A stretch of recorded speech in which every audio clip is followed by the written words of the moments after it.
Gracias. Gracias por la invitación. Gracias por esta charla, que más bien me gustaría justamente que fuera como intercambio de ideas. Creo que es fundamental compartir las diferentes formas de concepción y del ejercicio del derecho a la educación. Y bueno, y estos espacios creo que resultan fundamentales justamente para ello, ¿no? El intercambio de ideas y el intercambio de las diferentes perspectivas pues nos alimentan y nos hacen tener además un debate más fuerte, más robusto y que pues se vaya alimentando justamente de todas las formas de expresión. Creo que de introducción es esto y bueno, no sé si de acá me arranco o tienen ustedes algunas preguntas, etcétera. No, adelante, maestra, adelante. Si gusta, inicia y vamos haciendo preguntas y vamos compartiendo. Claro que sí, muchas gracias. Pues, ¿hasta dónde o cómo hemos llegado? Recientemente el debate educativo se ha centrado básicamente en la discusión de los nuevos planes y programas de estudio, el nuevo marco curricular que finalmente a partir de finales de octubre, pues se implementará en aproximadamente 900 escuelas alrededor del país. Pero para ver hasta dónde hemos llegado, hacia dónde vamos, me gustaría hacer como un rápido recorrido, ¿no? De las últimas dos reformas educativas. En 2012, el Pacto por México, este grupo de los principales partidos políticos en el país, señala que harán una serie de reformas estructurales, así le llaman, y entre ellas la reforma educativa. Es así como nace a partir de esto la reforma educativa de Peña Nieto, que contempla básicamente procesos de evaluación muchísimo más fuertes. El espíritu de esta reforma educativa, pues justamente nace en ello. Después de unas discusiones muy acaloradas en el legislativo, en la Cámara de Diputados, Cámara de Senadores, es como nace esta reforma constitucional y bueno, pues también se da en medio de un montón de protestas por parte del magisterio. Recordamos los escenarios de maestras y maestros en la calle reclamando o haciendo afrenta a esta reforma educativa y que pues a partir de esto comienzan a surgir muchísimas cosas en cuanto a política educativa. Cuando ya se va implementando esta reforma educativa, los primeros años justamente son sobre la evaluación docente, ese es su eje central, y su vinculación a la parte laboral. Ahí está el detalle y ahí está donde más ruido hace todo ello. Porque bueno, pues ustedes recordarán que a partir de una serie de evaluaciones, las y los docentes que no pasaban esas evaluaciones eran reubicados en alguna área administrativa y en algunos casos pues separados del cargo. A muchos docentes que no presentaron estas evaluaciones los separan del cargo y es como comienza a haber una revuelta magisterial muy importante que bueno, ahorita vamos a ver hacia dónde va esto. Y bueno, fue hasta finales de ese sexenio, 2017, que comenzamos a ver ya cosas más pedagógicas y educativas, nuevos planes y programas de estudio, nuevos libros de texto, que surgen también a raíz de una serie de encuentros con diferentes miembros de la comunidad educativa nacional, con miembros del magisterio, del Sindicato Nacional de Trabajadores de la Educación, que en ese entonces también ya se veía más subyugado hacia la Secretaría de Educación Pública. Recordemos que también el, meten a la cárcel al Bestel Gordillo, quien abiertamente estuvo contra esa reforma educativa y que, bueno, finalmente, pues se alinea también el Sindicato Nacional de Trabajadores de la Educación. Hubo reuniones con investigadores educativos, con académicos, etcétera, pues para tratar justamente de legitimar esa reforma y esos cambios ya al final del sexenio pedagógicos.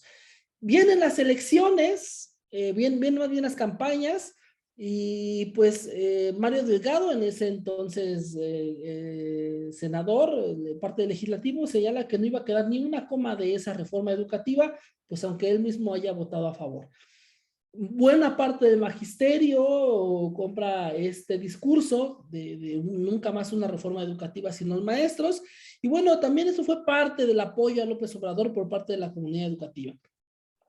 Entra López Obrador Y lo primero que se hace en este intercambio legislativo, muchísimo más fluido, porque bueno, había más consenso entre legisladores, pues es echar abajo justamente eso que se le llamó la mal llamada reforma educativa. Las primeras acciones, bueno, pues ya de esta nueva reforma constitucional fueron eliminar al INEE, al Instituto Nacional para la Evaluación de la Educación, paran entonces todas las reformas, los procesos de evaluación que en ese momento estaban circulando, eliminan al INEE, eliminan al INIFED, al Instituto Nacional de Infraestructura Física Educativa, y proponen que el dinero de infraestructura física pase directo a las comunidades escolares, ¿no? Esta entrega directa de los recursos a comunidades de padres de familia, de maestros y de autoridades locales, justamente para que vean esos temas. Y comienza aquí, en esta reforma educativa, a surgir algo que hasta el momento, pues no, pues apenas se va configurando, y eso es la nueva escuela mexicana. En ese entonces, Esteban Moctezuma, secretario de Educación, comienza a hablar sobre la nueva escuela mexicana que bien a bien no sabíamos qué sería, cómo se reconfiguraría, a qué se referían con esto. Y bueno, comienzan a hablarse sobre algunos temas como fortalecer materias como civismo, educación ambiental, el deporte, especialmente el béisbol, así lo dicen esos primeros documentos. Y bueno, poco a poco comienzan a moverse las políticas educativas también, bajo justamente esto, la nueva escuela mexicana, ¿no? Que todavía no terminábamos de entender. Después de la reforma educativa, surgen las leyes secundarias. Estas leyes justamente que le dan carnita a la reforma constitucional y que bueno, pues entre muchas cosas, la nueva Ley General de Educación, la ley para el sistema de la carrera de las maestras y los maestros, que es la que le da vida a la UCICAM, la Ley General de Mejora Continua de la Educación, que le da vida a Mejoredu, ¿no? La Comisión Nacional de Mejora Continua de la Educación, y finalmente la Ley General de Educación Superior, donde establece pues que el Estado está obligado a otorgar educación superior a toda aquella persona que desee integrarse a ese sistema, y por eso también fortalecen o nace también la Universidad Benito Juárez con sus 100 sedes. Después de esto, después de esta reforma educativa, la reforma constitucional, las leyes secundarias, comienza a surgir otra vez el término de la nueva escuela mexicana. Y esto es hasta el año pasado, ¿no? Comienza a escucharse que, bueno, habrá nuevos libros de texto, que comenzarán a planearse los nuevos contenidos, y comienza a surgir un personaje muy polémico llamado Marx Arriaga Navarro. Ya en ese entonces ya habíamos cambiado de Secretaría de Educación, se había ido Juan Moctezuma a las relaciones exteriores, llega Delfina Gómez, y bueno, entre sus primeras declaraciones es: no vengo a cambiar nada. Es decir, ya traía como un proyecto educativo, según ellos, que vienen a seguir fortaleciendo, y parte de esta nueva escuela mexicana o parte nodal de esto, pues justamente los nuevos planes y programas de estudio. Marx Arriaga, director general de materiales educativos, toma la bandera de esta discusión y se lanza a decir: nosotros vamos primero. Vamos primero, extrañamente, es decir, a sacar libros de texto, y luego vamos a ver los contenidos. Pareciera justamente que primero quisieron echar el pavimento y luego el drenaje, ¿no? La lógica nos diría pues que primero justamente sacan los contenidos, debates el marco curricular, la malla curricular, y después a partir de esto comienzas a rediseñar los libros de texto gratuito, porque justamente pues ese es el eje, el esqueleto, ¿no? Que les da la vida. Pero bueno, finalmente sucedió al revés. Vemos a la Dirección General de Materiales Educativos metida en este tema por completo. Marx Arriaga comienza a salir por todos lados y a pelearse con todo el mundo. Y pues no vemos en la discusión ni a Delfina Gómez, ni a la Dirección General de Desarrollo Curricular, ni a la subsecretaria de Educación Básica, sino que vemos un solo personaje llevando a cabo todo esto. Para ello, al igual que en el sexenio pasado, pues comienza a haber una serie de reuniones, una serie de asambleas, le llamaron ellos, para pues tratar también de legitimar y modificar un documento que presentaron a principios de este año. Entonces, después de varias asambleas, después de varias reuniones con personal, con el magisterio, ¿no? Donde, bueno, veíamos también a líderes sindicales, a algunos investigadores muy cercanos a este gobierno, en fin, con esta discusión. Y es en febrero cuando nos presentan los primeros documentos. Los primeros, la primera propuesta del marco curricular y las primeras propuestas de los contenidos ya de lo que se estará enseñando en las aulas. A partir de esto, pues justamente comienzan las asambleas, comienzan a circular en los medios de comunicación de manera infiltrada las diversas versiones de este documento. Y bueno, es hasta el mes pasado cuando ya comienzan a decir, ya tenemos una propuesta curricular, y comienzan otra vez a hacer asambleas, comienzan otra vez a presentarlo en los medios de comunicación, y otra vez Max Arriaga comienza a decir, esto es la nueva escuela mexicana, esto es lo que se va a enseñar, y esto es lo que estará en las aulas aterrizándose, y esto es finalmente pues la consecuencia de la reforma educativa. Y ante todo ese panorama ya muy pues revuelto, pues llegan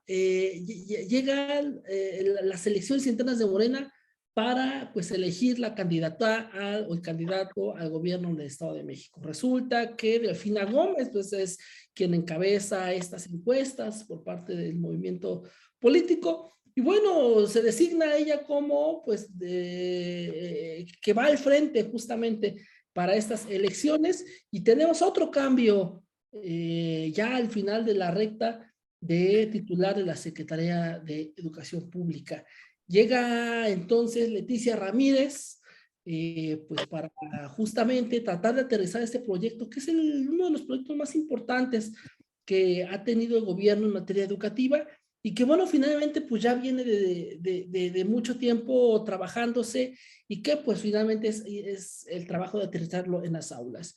El problema acá de los nuevos planes y programas de estudio es que si bien tiene buenas intenciones en buena parte del documento, es un documento muy técnico todavía. Implementa o hace parecer que con este decreto, con este proyecto, las prácticas educativas van a cambiar al interior de las escuelas, los maestros van a tener nuevas formas de enseñar, los niños van a tener nuevas formas de aprender, pero que no contempla muchos otros contextos en los que se desarrolla el ejercicio del derecho a la educación. Es decir, presentan un documento todavía heterogéneo, que todavía no está como bien desarrollado en muchísimos aspectos, perdón, un documento homogéneo que no está desarrollado en muchos aspectos, y que falta la inclusión de un montón de temas y que aquí todavía no se contemplan. Además, presupuestalmente no tiene mucha factibilidad y no tiene todavía un camino trazado para poderlo aterrizar. El documento que se presentó recientemente por la Secretaría de Educación Pública, pues también deja muchísimas cosas que no terminamos de entender. Una de ellas, por ejemplo, son los procesos de evaluación que no están bien establecidos, y que además no nos dice también cómo se va a realizar el pilotaje en estas 900 escuelas que nos han presentado. Hay muchísimas dudas, y bueno, un ejemplo muy fuerte de esto ha sido la entrevista que le hicieron a Leticia Ramírez Amaya, donde dice, no podría contestar esto. Es decir, realmente ni ella ni nadie podría contestar cómo será la articulación de los conocimientos, cómo será la articulación entre cada fase de aprendizaje, cuáles serán los contenidos claros que se van a estar dando dentro de las aulas, y que pues resulta pendiente porque estamos a menos de o a un mes de que ya se esté aterrizando en las aulas, y los docentes todavía no conocen de qué se trata este documento. Ante todo ello, también es importante señalar que el periodismo ha jugado un papel fundamental en la socialización, en la discusión y en la divulgación de todo este proyecto. Los medios de comunicación hemos tratado de darle seguimiento a esto que se está presentando, y que finalmente pues forma parte del proyecto de nación. pareciera también en la discusión pública, ¿no? Que los medios de comunicación, los reporteros, somos los enemigos de la cuarta transformación y que a la hora de realizar alguna crítica o alguna observación, nos señalan que estamos atacando al gobierno, que estamos atacando a este proyecto y que no tenemos una ruta clara de hacia dónde queremos ir.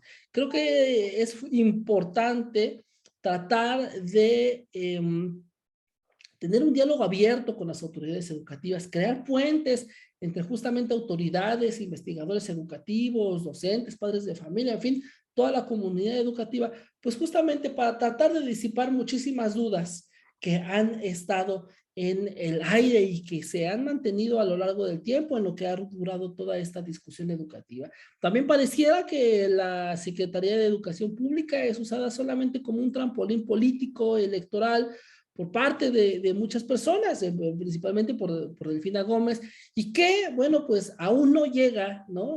De verdad, alguien que esté involucrado en los procesos educativos, que sepa plenamente cómo están estos procesos, que sepa lo que pasa en el aula y en los diferentes contextos en el ejercicio del derecho a la educación. Creo que este tipo de espacios hay que fortalecerlos, hay que fortalecer también acercarnos a aquellas personas que han investigado sobre el tema y que pues tener una participación activa en toda esta discusión. Creo que hasta aquí puedo dar un primer panorama de dónde venimos y hacia dónde estamos, y creo que puede ser un buen eje para detonar la discusión y para detonar el diálogo que se pretende tener entre todos.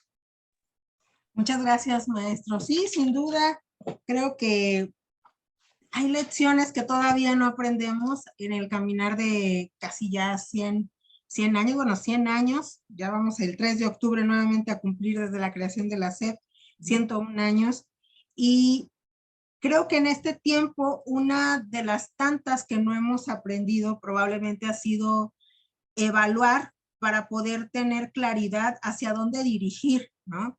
Y dar un seguimiento a muchas de estas propuestas que se han hecho en materia educativa, ¿no? Sobre todo hago referencia a esta cuestión de la reestructuración de los contenidos, de los planes y programas, porque creo que ha sido una de las acciones que desde los inicios, desde 1921 al día de hoy, pues varios presidentes ejecutaron este ejercicio con el fin de que no hubiera una duplicidad en cuanto a los contenidos, que se pudiera trabajar adecuadamente en cada uno de los niveles, pues este tipo de temas, ¿no? Sin embargo, vemos que ahora con lo que menciona, ¿no? De empezar de atrás hacia adelante en el hecho de vamos a hacer el material y después vemos a ver qué resulta, ¿no? Probablemente no vaya a ser un fracaso, pero no vamos a tener resultados tal cual estamos esperando y que a un nivel en el que nos colocamos en el hecho de poder competir a nivel internacional, estar estandarizando, quizás con algunas pruebas como PISA, pues nos vamos a dar con la pared porque nos vamos a encontrar con ese tipo de situaciones que pareciera que no ha quedado, ¿no? en el radar de muchos de los tomadores de decisiones. Sí, definitivamente la instalación de los procesos educativos, sobre todo del aterrizaje de las políticas educativas, requieren tiempo.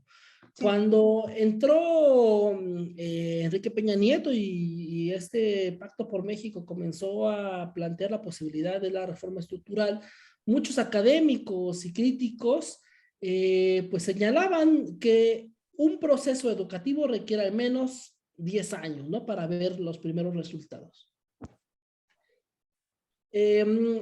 Cuando sucedió esto, bueno, dijeron, esto requiere tiempo, esto requiere establecerse bien y después ver justamente cómo se va aterrizando. Cuando entró Peña Nieto, cuando entró López Obrador y señaló que se iba a echar atrás todo, pues justamente los críticos también decían, necesitamos que sea un proyecto transeccional, necesitamos tiempo para ver cómo se va aterrizando, y creo que eso es lo que hace falta. A la Secretaría de Educación Pública, a las autoridades educativas, les hace falta apertura para escuchar todas las formas y todas las críticas que se tienen de este proyecto, fortalecerlo y en cierta medida asegurar que será un proyecto transeccional, porque pues se corre el riesgo de que ya vienen las elecciones Y si a la siguiente persona que queda se le ocurre que esto está mal y echar todo para atrás y comenzar de nuevo, pues nos va a pasar este proceso de reformitis y de meterle mano al tercero constitucional que hemos visto al menos en los últimos 15 años. Esto creo que es una de las cosas que se deben evitar y que, bueno, pues justamente se abogaría por fortalecer el proyecto y hacerlo muchísimo más amplio y más robusto. Claro, sobre todo porque, bueno, como bien menciona, ¿no? Aunque se ha mostrado en este gobierno esa posibilidad de acercarse, pues en algunas dependencias todavía sigue, ¿no? Como esa barrera burocrática, ¿no? Que tiene todo gobierno y que, bueno, que al final no abona, ¿no? En este sentido para una buena propuesta o para una propuesta educativa en donde requiere que todos los actores sean partícipes de dicho proceso, ¿no? Efectivamente, sí, y bueno, a las autoridades también les hace falta sensibilización y autocrítica. No nos meten al mismo saco a todos los que hacemos un señalamiento y creo que eso le ha lastimado mucho al sistema educativo nacional. Las y los docentes deberían de tener una participación muchísimo más activa dentro de estos procesos. Las asambleas que se realizaron, muchas de estas fueron hechas a modo. Las autoridades locales, las autoridades estatales quienes estaban a cargo de la convocatoria y de ver quién entraba y quién no, pues trataron de elegir a los que estaban bajo la misma línea, bajo la línea sindical también, que es muy importante, y que en muchas ocasiones pues se han hecho a un lado a todo aquel que tenga una visión distinta. Y creo que justamente eso es lo que se tiene que evitar, lo que más bien se debe de hablar o se tiene que debatir la educación desde la hospitalidad de las diferentes formas de pensamiento. Así es. No sé si hay algún comentario. Acuérdense que este es un espacio conjunto y todos podemos participar, por eso no se cierran micrófonos, al contrario, los podemos prender para hacer directamente las preguntas. Sí me gustaría que puedan participar.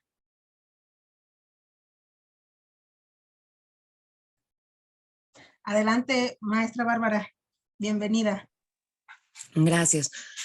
Buenas tardes. Mire, un excelente panorama el que nos acaba de poner sobre la mesa. Sin embargo, a mí me causó mucho ruido mientras que estaba escuchándolo recordar las palabras de Juan Carlos Tedesco. Juan Carlos Tedesco nos decía que la baja calidad educativa se debe a la baja calidad que tienen los maestros de ese sistema educativo. ¿Por qué lo relacioné con Juan Carlos Tedesco? Bueno, porque al hablar de política educativa en nuestro sistema educativo nacional, hablamos de una definición muy particular de lo que entiende este sistema por calidad. Y al transicionar a lo que nosotros conocemos como la nueva escuela mexicana, como bien lo mencionó, encontramos ciertos huecos, ciertos vacíos en esta reformulación o esta reestructuración. Mi mayor preocupación en este sentido sería este plan de estudios y este nuevo modelo curricular, cómo responde o cómo plantea la calidad educativa, ya que si bien sabemos, busca revalorar el magisterio está tan dañado ya en cuestión de cómo determinarlo de una manera que no suene muy fuerte, de su postura social, de su papel social, como para llevar a cabo un modelo como el que están planteando sin una estructura fija. Voy a poner un ejemplo más concreto. El magisterio requiere de políticas educativas que lo acompañen, que lo involucren, sí, pero solamente desde las políticas que están vigentes para la evaluación de los aprendizajes. Estamos careciendo de capacitación en ese punto. La promoción automática que está surgiendo en el sistema educativo mexicano desde el 2012 con su pilotaje con Peña Nieto en primero y segundo de primaria, hasta actualmente la promoción de primero y a todo el nivel básico, desde primero de preescolar hasta la finalización de la secundaria, implica retos que el modelo educativo no está contemplando y que si nos ponemos a analizar ese trasfondo, realmente su modificación solamente fue durante este sexenio para aplicarlo como se aplicó de primero a segundo de primaria, pero aplicado a toda la educación básica. ¿Cómo considerar esto? ¿Cómo plantearlo, vaya? Aquí muchísimas gracias, Bárbara, por tu comentario, pregunta, que en realidad no es fácil entrar a estos temas y que detonan muchísimos más debates. Es decir, esta concepción de calidad de la educación, ¿no? Y la palabra calidad estaba considerada en la reforma educativa anterior, a lo cual muchos críticos decían, esto de calidad depende quién, ¿no? ¿Quién define lo que es de calidad? Y la conceptualización de la palabra, ¿no? Y hacía referencia directamente a lo que decía la OCDE, ¿no? Que debe de ser pertinente. Disculpen, aquí anda un gato latoso, pero no lo puedo tener quieto. Que tenía que ser pertinente, que tenía que ser, que tenía que resolver los problemas de la sociedad, en fin. Después de esta discusión, ¿no? de la reforma, de la nueva reforma educativa de López Obrador, se cambió la palabra calidad de la Constitución y se sustituyó por excelencia. Consideraban que ahora la educación tenía que tener un carácter de excelencia, cosa que también surgió en muchísimos debates, porque bueno, decían, si quitamos la palabra calidad por ser neoliberal y la pasamos ahora por excelencia, pues sale peor, porque ¿quién define lo que es excelente, ¿no? O lo que es esto que nos están planteando. Otro debate que surge a raíz de esto, justamente de quién es el culpable del rezago educativo. Señalar a los maestros como los únicos culpables del rezago, creo que podría ser un error y caeríamos en una discusión sin fin, porque no estaríamos anulando más bien los contextos en los que se ejerce el derecho a la educación.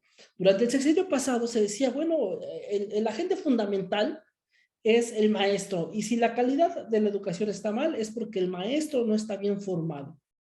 ¿Y cómo sabremos eso? A raíz de las evaluaciones docentes que estaremos realizando, y que pues además eran evaluaciones estandarizadas que no contemplaban el contexto educativo.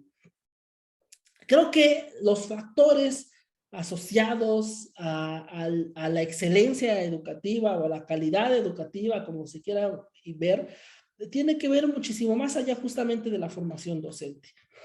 En el sexenio pasado hubo un intento claro y dicho por el propio Mario Chávez, director de la DGESOM ahora, de desaparecer a las escuelas normales, es decir, que se incorporaran a un sistema universitario tipo la Universidad Pedagógica Nacional, y que las escuelas normales, especialmente las rurales, ya no tenían forma de existir, o que ya no tenían razón de existir. Esto resultaba muy peligroso, porque justamente, ¿cómo quieres atacar un problema sin pensar en la raíz del mismo?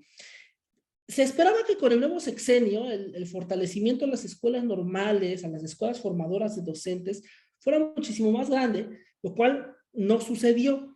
En los primeros años vimos cómo decrecía el presupuesto enfocado hacia esto, e incluso el año pasado pues hubo un presupuesto cero para las escuelas normales, para la DGESOM.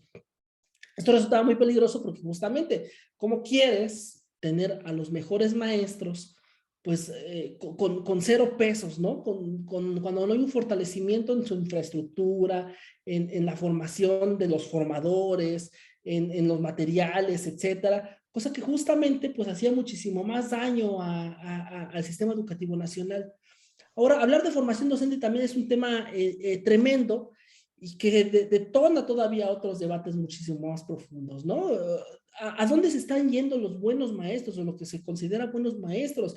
Cuando un maestro de la UPN o de otra universidad, de las normales, sale y destaca, es acaparado por las escuelas que están en las mejores condiciones, aquellas escuelas privadas incluso, ¿no? Donde les pueden pagar más, donde tienen todos los materiales, y poco se ha hecho para tener una política o un incentivo para que los mejores maestros se vayan a los peores lugares. Es decir, aquellas personas que están muchísimo más capacitadas, que tienen una vocación más grande, que han hecho investigación, que se han formado en un posgrado, en fin, aquellos muy buenos maestros mandarlos a aquellos lugares donde más se necesita, a donde falta infraestructura, a los más alejados, y es ahí donde considero que se debería estar o que se debería ir. Esta parte de mandar a los mejores maestros a los peores lugares causa mucho debate porque, bueno, dicen, bueno, yo sí me voy, pero ¿bajo qué condiciones me voy a ir? Y tiene mucha razón justamente cuando dice sobre la supuesta revalorización del magisterio. Este sexenio o este gobierno también llegó justamente con esa bandera, vamos a revalorizar al magisterio, vamos a darle las mejores condiciones para que su función social justamente sea valorada otra vez por nuestra sociedad, pero vemos que no es así, y no nada más pasa con la violencia estructural o la violencia del sistema que vemos a diario, procesos de evaluación y de incentivos muy opacos, no hay presupuesto para justamente incentivar a los maestros, el salario de las y los maestros de escuelas públicas es todavía paupérrimo, no están las condiciones físicas en las escuelas, no tienen los materiales adecuados, no hay un acompañamiento adecuado, no hay procesos de profesionalización, no nada más es esa violencia sistémica que vivimos, sino que también una violencia social, ¿no? Como lo que vimos hoy en la mañana del caso de esta maestra que asesinaron en Jalapa, donde aún sin conocer las razones, ¿no? En primer lugar, porque es un feminicidio el que se ha cometido ahí. En segundo lugar, por su papel de maestra, ¿no? Y lo hemos visto muchas veces, maestros, por ejemplo, de secundaria o de media superior en CONALEP, que dicen, a mí me han llegado a amenazar los tíos del alumno, los papás del alumno, porque no lo paso.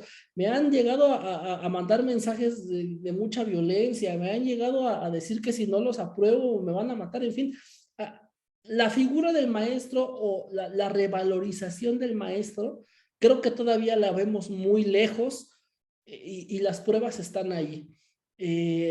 Hace falta mucho por trabajar por todo esto y no bastan las ganas o la vocación que tienen las personas que están frente al aula, ¿no?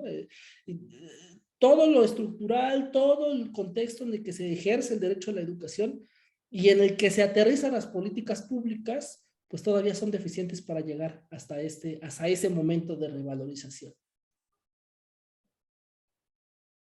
No sé si alguien tiene una otra pregunta. ¿Alguien más? ¿Alguna pregunta, alguna duda? A mí me gustaría en este tenor, maestro,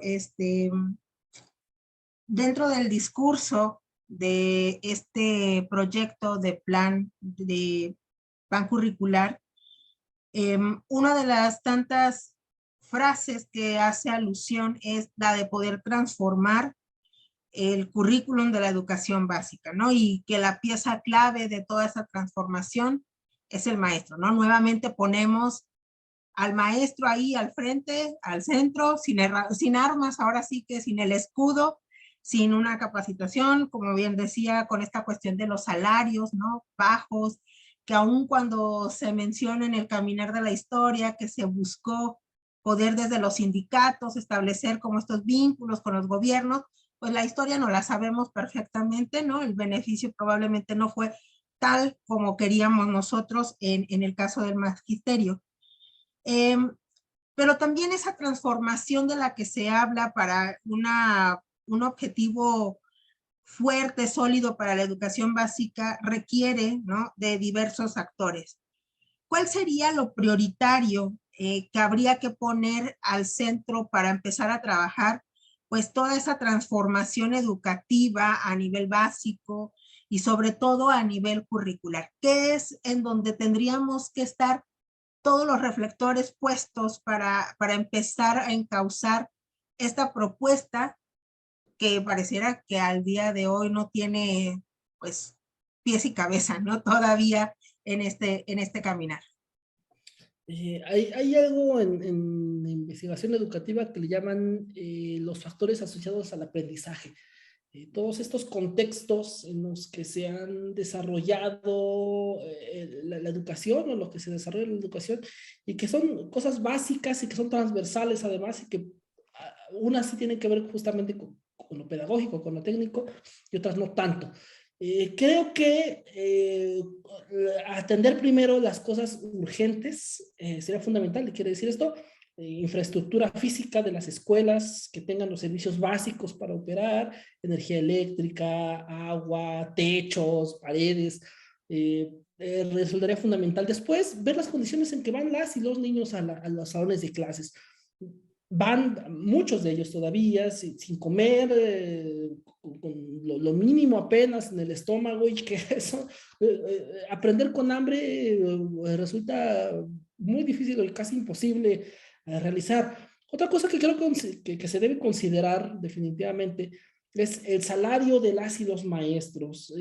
Resulta para algunos, por ejemplo, risible la propuesta de la CENTE que haya un aumento del 100% para el magisterio, pero yo no lo veo tan risible. Creo que el magisterio lo merece, y creo que el esfuerzo del magisterio bajo procesos claros, sin opacidad, muy transparentes, se pueden realizar y hay presupuesto suficiente para ello. Otro de esto, y creo que es importantísimo y que no se está debatiendo lo suficiente, es una verdadera democratización de los sindicatos, no nada más del Sindicato Nacional de Trabajadores de la Educación, o la disidente, la coordinadora, sino de todos los sindicatos locales, estatales, etcétera, porque justamente su figura es la defensa de los derechos de los trabajadores, y que nos hemos alejado o se han alejado los sindicatos a partir de esto. Creo que eso resulta fundamental. Y por supuesto también es importante estar como vigilantes de las políticas públicas, pero no solamente de manera, digamos, como general de cómo se van aterrizando, sino de cómo se van construyendo, ¿no? Esto que se ha llamado la política de las políticas, y que justamente es ver, involucrarse en los procesos de formación de políticas educativas. Creo que será importantísimo una participación, repito, una participación activa del magisterio en estos procesos. Resultará fundamental, y no dejarlo, ¿no?, en manos de políticos que poco entienden lo que está pasando en las aulas, sino que surja desde adentro, desde abajo, desde adentro de las aulas, de los centros escolares, para que pues se vaya maximizando. Y otro tema también muy importante y que creo que se debe de fortalecer es la figura de los consejos técnicos escolares, porque a partir de aquí es donde se pueden establecer propuestas pertinentes, aterrizadas a lo que está sucediendo y a lo que aqueja a cada institución. El estudio, el fortalecimiento de los consejos técnicos debería ser muchísimo más grande de lo que está haciendo ahora, y hay algunas investigaciones, y hay algunos trabajos que están haciendo en comunidades de aprendizaje, etcétera, para justamente fortalecer eso. Creo que sería importante. Sí, sobre todo lo que menciona de las políticas públicas, porque dentro de este ciclo de cómo se construyen, pues los actores son pieza clave. Sin embargo, pareciera que entonces pienso en la propuesta desde este pequeño sector en el que me encuentro o en este espacio, y no visualizo lo que ocurre, pero tampoco considero a la gente que está en ese otro contexto, y entonces genero políticas nuevamente para algunos cuantos, no para todos, ¿no? Entonces no embona, y lo que dijo usted, no queremos estar todos en una misma dinámica en la cual pues no va a ocurrir un resultado, al contrario va a ser más notorio esta cuestión de la inequidad que existe en cuanto al reparto del gasto educativo, en cuanto a ciertos elementos que van a ser importantes poder resaltar, ¿no? Sí, efectivamente, este involucramiento debe ser total y transversal, y tomar en cuenta a todos los trabajadores de la educación, y a los padres de familia y a los mismos alumnos, justamente para estos procesos. Así es.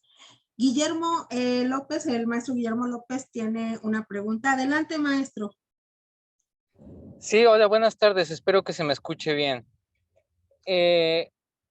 Quisiera regresar a lo que se mencionó hace unos minutos sobre la designación de los profesores. Estoy de acuerdo completamente de que hay muchos políticos que no conocen de materia educativa, y hay muchos profesores a los que no se les da el valor que necesitan y que el presupuesto no lo refleja. Pero yo me gustaría platicar otra cuestión que no sé si se ha mencionado ya, que es acerca del periodismo educativo. Porque así como hay muchos políticos que se meten en la educación sin conocer la materia, también hay mucho de periodismo que pretende ser educativo sin que haya especialistas en la materia. Me refiero, por ejemplo, al artículo que escribió Eric acerca de la entrevista con la nueva titular de la SEP, la maestra Leticia. Ajá. Creo que ya no lo escuchamos. Sí, ya no lo escuchamos. Bueno, en lo que regresa Guillermo y a ver. con todo el objetivo, ¿no? Que se le pudo haber extraído mucho más información con esa oportunidad de entrevistar a la máxima responsable de la educación en el país. Entonces, preguntarle, Eric, bueno, ¿qué se puede hacer desde el periodismo educativo?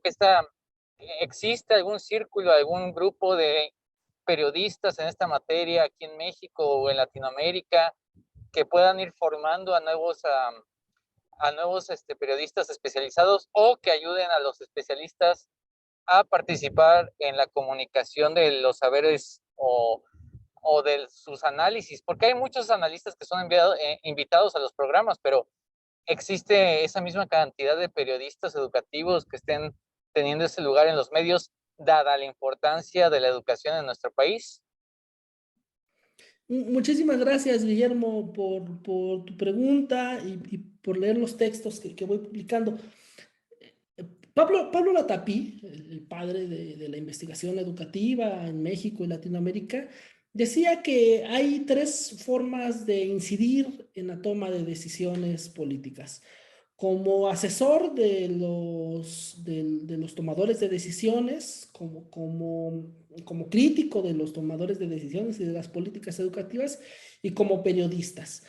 Y es a partir del periodismo, como también lo entendió Pablo Latapí y como también lo reflejó en sus diferentes artículos publicados en Excelsior o en Proceso, como se puede incidir, porque justamente uno de los papeles del periodismo, aparte de comunicar, aparte de divulgar, de criticar, es la incidencia en la toma de decisiones. Y Pablo Latapí decía que el periodismo y la educación se debe de hacer a partir de un lenguaje claro, sencillo y simple que hasta un político pueda entenderlo. Y es que tenía razón, la divulgación de las políticas educativas, la divulgación de la ciencia, de los conocimientos, de muchísimos temas, se debe hacer porque justamente ayuda a democratizar la información, ayuda a democratizar la toma de decisiones y el análisis de los procesos educativos. Este ejemplo que ponía yo con la entrevista que le hicieron a la maestra Leticia Ramírez, pues justamente iba sobre esta línea. La especialización del periodismo en temas educativos resulta importantísima justamente para democratizar estos conocimientos y para democratizar la discusión. La entrevista que le hicieron a la maestra Ramírez, a mí me pareció realmente muy simple, o sea, lamentable por las dos partes. Por un lado, la periodista no aprovechó para ahondar un poco más en los temas que ya se han debatido. Le preguntó, por ejemplo, si era falso o verdadero que se iban a eliminar los grados escolares, cosa que ya se había discutido ampliamente, ya Marx Arriaga lo había dicho. En la entrevista que yo le hice a Marx Arriaga hace ya más de 3 o 4 meses, lo mencionó, no se iban a eliminar los grados escolares, se dijo en muchos comunicados, se dijo en muchos medios de comunicación, Delfina Gómez ya lo había dicho, no había como necesidad de repetir preguntas que ya se habían contestado. Le preguntó justamente también cómo iban a ser estos procesos educativos sobre los temas de ideologización de este proyecto, cosa que ya habían respondido muchos otros personajes. Creo que justamente no se aprovechó esta oportunidad para ir más allá, para sacar temas que quedan todavía pendientes, como los procesos de UCICAM, por ejemplo, ¿no? Cosa que no sabemos si lo va a resolver o no esta nueva secretaria, sobre el pilotaje, ¿no? Que todavía hay muchas dudas al respecto, sobre la relación de fases, de cada fase de conocimiento, en fin. Y por el otro lado, pues justamente, aunque ya eran preguntas que ya se habían hecho y que ya se habían respondido, Leticia, la secretaria Leticia no supo responder, ¿no? Aunque ya se habían hablado. Por eso resulta fundamental yo creo, esta especialización en periodismo y en educación, yo llevo ya el siguiente año, cumpliré 10 años de solamente trabajar temas educativos y periodísticos, y aún así quedan muchos temas y aún así hay que estarse documentando y ya viene un nuevo gobierno y cada que sacan nuevas políticas públicas hay que seguir estudiando, en fin. Es una materia pendiente definitivamente la especialización en temas educativos. En Latinoamérica, justamente la semana pasada acabo de participar en el 6º Congreso Internacional de Periodistas de Educación, que reúne a periodistas de toda Latinoamérica y otras partes del mundo. Y que, bueno, en esta ocasión fue en Brasil, yo participé de manera a distancia, y una de las preocupaciones era justamente la formación de periodistas especializados en la materia. Porque existe un riesgo de que no sea así, existe un riesgo de que aquella persona que no está como bien involucrada en estos procesos llega a desinformar a la sociedad. Cuando estaba justamente la discusión según de pasar de fases a grados, ¿no? Muchos medios de comunicación sacaron en primera plana, desaparecerán los grados en las escuelas, ¿no? Cosa que era completamente falsa, cosa que era pues, inverosímil. Además, bastaba con leer un poquito el documento, la propuesta presentada para darse cuenta que no era así. Y bueno, y aquí en México, desafortunadamente somos muy pocas las personas que nos dedicamos solamente a temas educativos. Hay otras personas, el Milenio, por ejemplo, Alma Paola Wong es sabedora del tema, en la jornada Laura Poy es sabedora del tema y bueno, sí cubre otras fuentes, pero también el tema educativo. Rocío Fuentes de MBS también cubre el tema educativo. Anteriormente existía una periodista, bueno, todavía vive, todavía existe, pero ya no trabaja el tema, que se llama Sonia del Valle, que estaba en Reforma, pero esa cuenta gotas.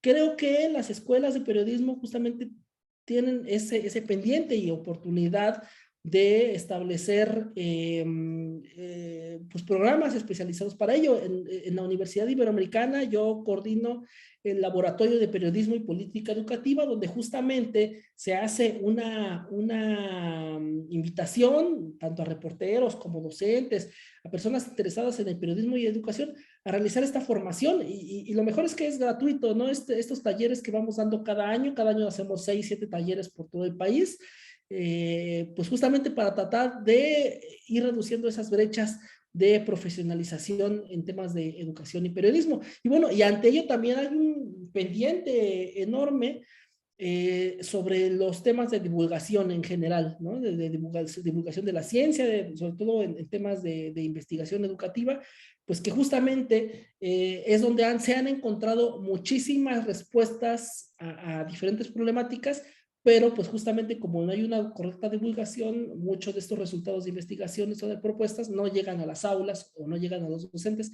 Y bueno, eso resulta triste porque justamente ayudaría muchísimo a mejorar todos estos procesos.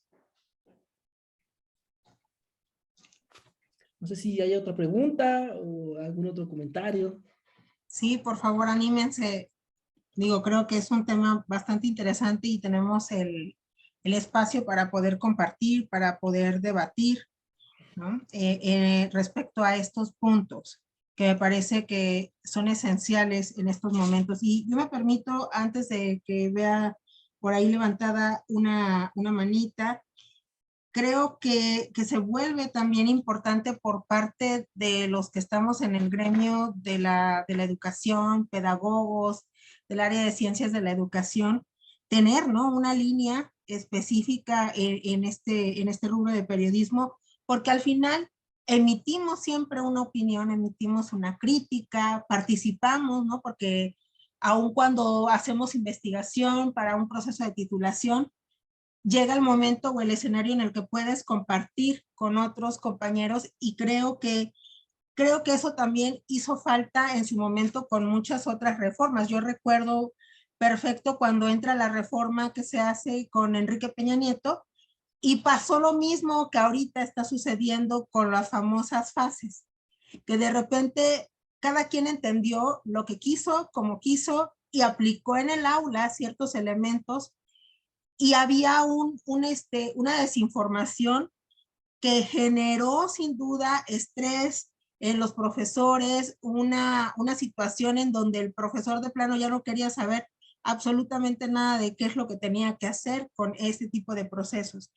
Y volvemos a replicar la historia, ¿no? Aun cuando en su primer momento, cuando entra Esteban Moctezuma, con lo de la nueva escuela mexicana, los maestros sentían esa cercanía, sentían como ese apoyo, sin embargo, posterior a ello se fue, ¿no? Alejando como esa situación, y entonces esa desinformación que ocurre y que en lugar de jugar de manera positiva, pues lleva a consecuencias en el ámbito educativo, ¿no? Creo que habría que tener cuidado, como bien mencionas, ya se había dicho que no se iban a eliminar, quedaba clara la estructura, sin embargo, pues es acompañar también al docente en este caminar o en ese tránsito de lo que ha ocurrido siempre, ¿no? De hoy llega alguien, te propongo esto, van adaptándose apenas los profesores, agarrando como ese hilito de lo que tendrían que hacer cuando viene otra cosa y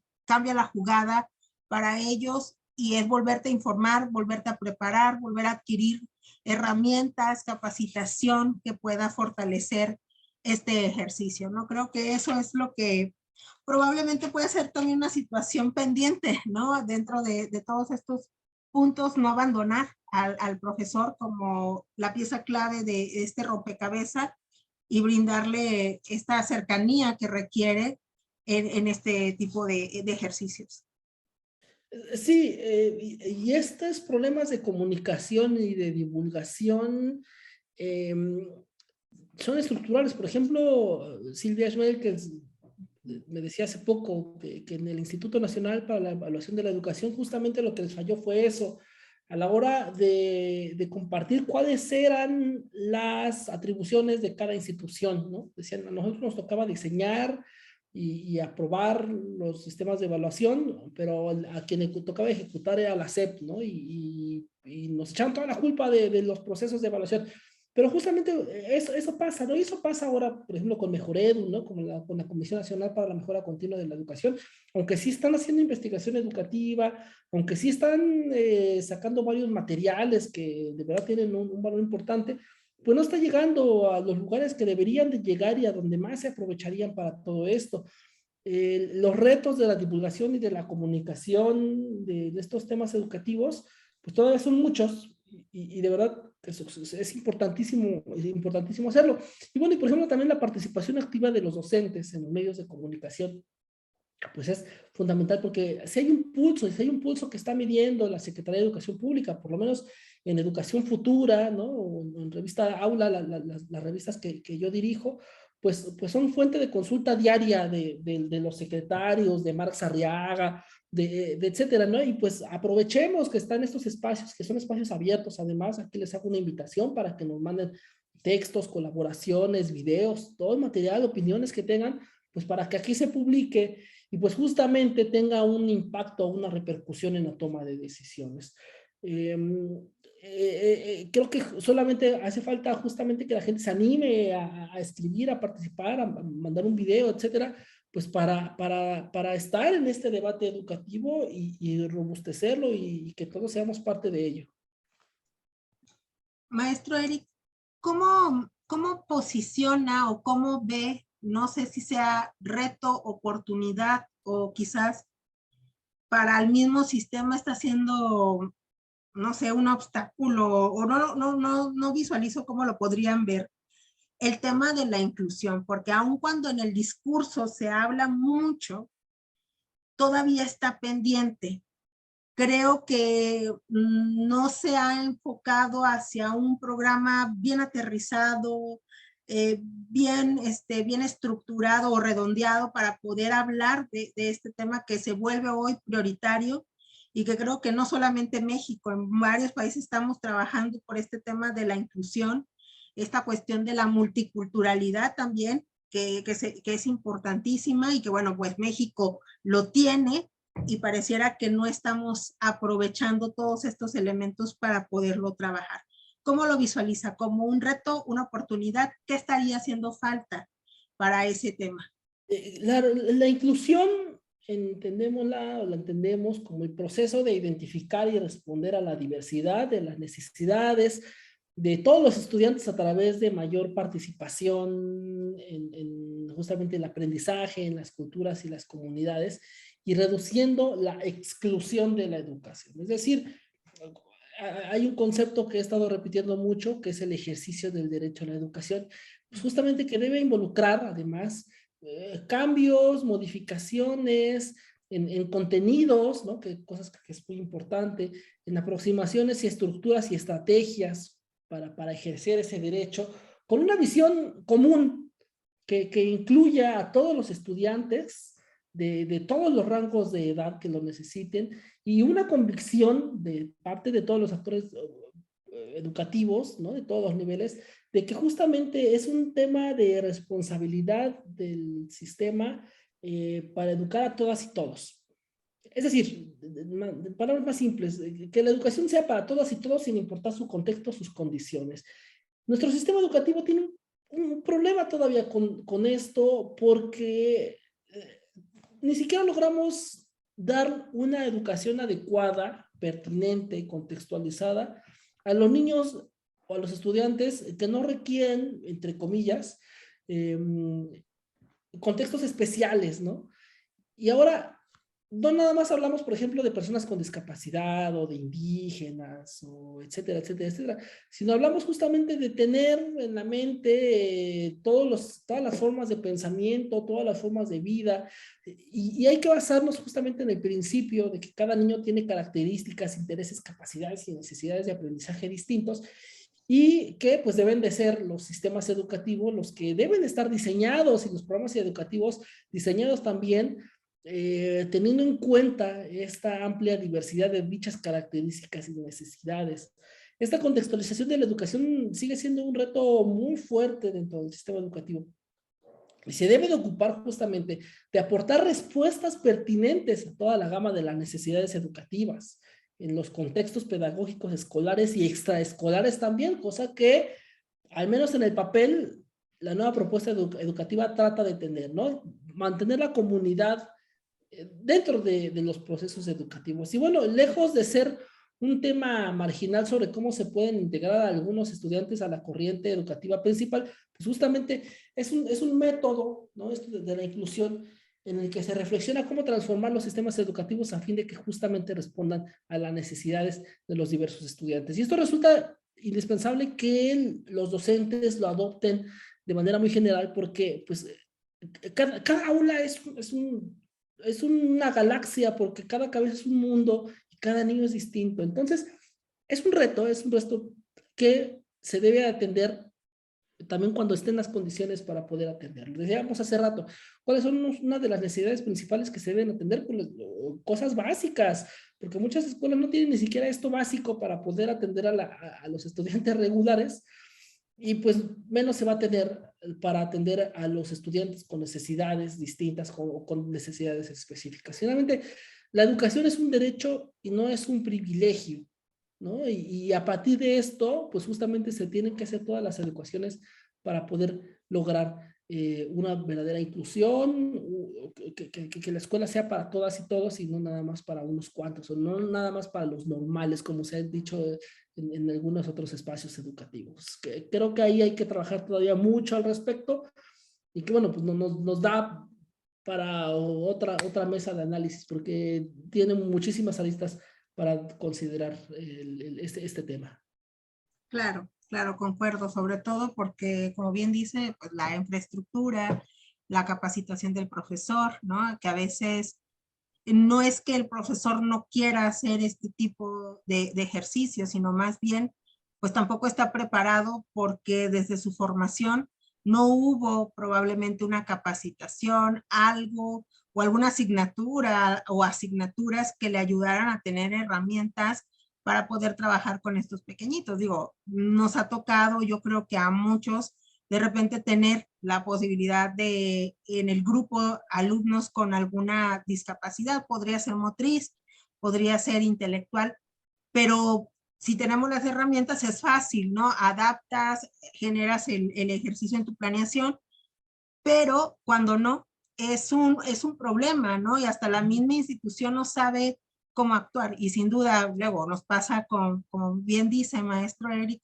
con los chicos que no tienen ninguna situación, y a veces es complejo, pues no, se vuelve todavía aún más el reto para ellos en el adquirir pues todos estos elementos. Claro, y bueno, justamente inclusión se debería de entender, o los maestros debemos de trabajarlo como posibilitar a todos los estudiantes a participar pues de lleno en la vida y el trabajo de las comunidades para fortalecerlas, sin importar sus necesidades. Y bueno, y muchos también se piensan, ¿no? En personas con discapacidad, en física o intelectual, o en personas indígenas o que hablan otras lenguas. Pero también otro tema que no se ha debatido mucho es qué atención se le está dando a los niños sobredotados, ¿no? Hay muy pocos programas de atención a los niños superdotados y que muchos se los llegan a confundir con que tiene trastorno de déficit de atención y que por eso va mal en la escuela, ¿no?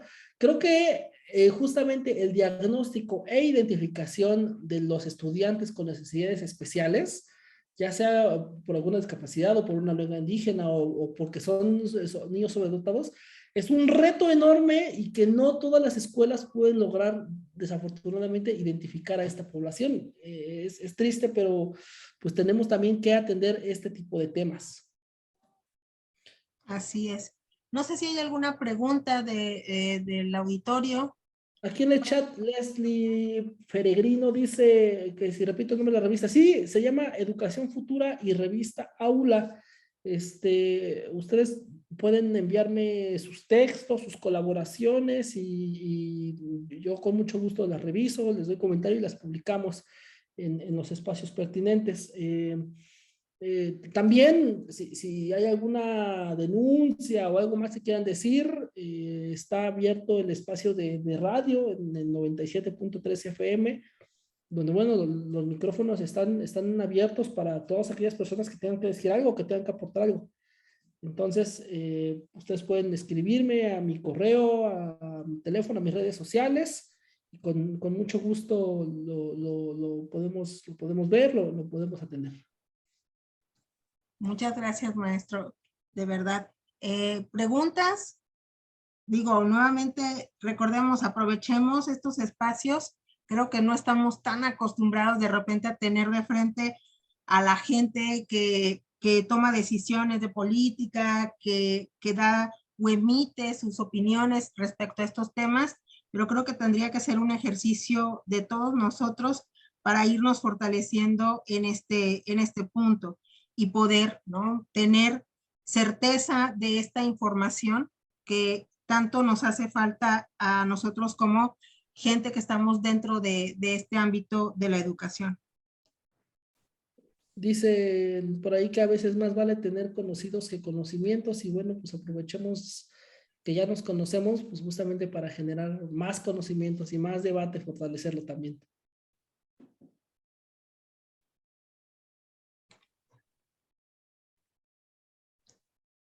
Efraín, adelante. Gracias, amiga Soco. Buenas tardes, profesor Eric. Bien, pues interesante todo lo que nos ha hecho de conocimiento y nos ha hecho recordar. Desafortunadamente, creo que uno de los grandes pecados de los mexicanos es que tendemos a olvidar muy fácilmente las cosas, ¿no? Y cuando nos empieza a hacer esta remembranza en el aspecto educativo, pues la primera pregunta que me surge es ¿en dónde estábamos y ahora en qué estamos? ¿No? Creo que seguimos estando igual y ante una problemática muy grande. Como padre de familia me intriga mucho la educación de mis hijos y como docente en algún momento, pues obviamente me ocupa más, ¿no? En el sentido en que no saber el rumbo hacia dónde vamos o tener incertidumbre de los procesos actualmente. Y eso viene a raíz también del poder entender que, pues, creo que la educación se ha politizado y en ese sentido nos está afectando todo lo que viene siendo el sistema educativo. Un aspecto que me pareció importante que señala es que, pues, el docente viene siendo la piedra angular, ¿no?, de la educación o viene siendo el hilo más delgado en esta parte, que creo que hay dos enfoques en el cual lo podríamos tomar y desde un enfoque positivo podría ser que es la piedra angular y la parte fundamental del proceso, pero hoy en día creo que es el hilo más delgado en la parte de la educación y como le dijo por ahí la maestra que intervino hace un rato, los más golpeados, ¿no? Todo lo que es el magisterio. Ahorita que tocaba el tema de la inclusión, es un tema que por ahí ya le doy la tazoco todo el tiempo que platico con ella. Es precisamente el tema de la educación especial, en el sentido de, le he planteado el tema de la inclusión en los niños con discapacidad, sus retos y consecuencias en la era de los derechos humanos, porque si estamos hablando que el docente no está capacitado en varios aspectos, creo que este es el más flaco que pudiera tener, porque no tenemos las herramientas necesarias a veces para poderlo enfrentar. Y más aún porque estamos hablando que es un derecho constitucional la educación como tal, y que el día de mañana pudiéramos tener ahí algunos problemas, y es por eso que yo le he dicho a Socorro, ¿cuáles serán los retos y las consecuencias en la era de los derechos humanos hoy en día, ¿no? Entonces, no sé cuál sería su punto de vista, maestro. Desafortunadamente, en los procesos educativos hemos visto, ya hablando sobre educación especial y personas con discapacidad, una teletonización de la educación, donde muy pocas acciones del lado de oficial ayudan de verdad a estos procesos educativos. Hay un colectivo que se llama Educación Especial Hoy y que tiene mucha participación en los medios de comunicación y en el debate educativo, donde ha hecho propuestas de verdad muy interesantes sobre inclusión, sobre educación especial, y una muy fuerte o la más destacada justamente es la profesionalización de los docentes especializados en esta materia. En algunas normales, ahora justamente que se ha presentado también el codiseño del marco curricular de las escuelas normales, han retomado la licenciatura en educación especial. Creo que este paso es fundamental para poder atender esto. Y bueno, ¿qué se requiere? Políticas educativas muchísimo más robustas. Y bueno, dicen, bueno, yo tengo alumnos con discapacidad o yo tengo mi hijo o mi familiar con discapacidad, ¿qué puedo hacer? Creo que una de ellas es acercarse a los colectivos que están trabajando de ellos. Por ejemplo, este colectivo hace una labor importantísima porque llega un maestro, ¿no? Tengo este tema en específico y bueno, dicen, nosotros te ayudamos y te damos las herramientas y te damos la literatura y te damos algunas opciones didácticas para poder trabajar sobre esto, ¿no?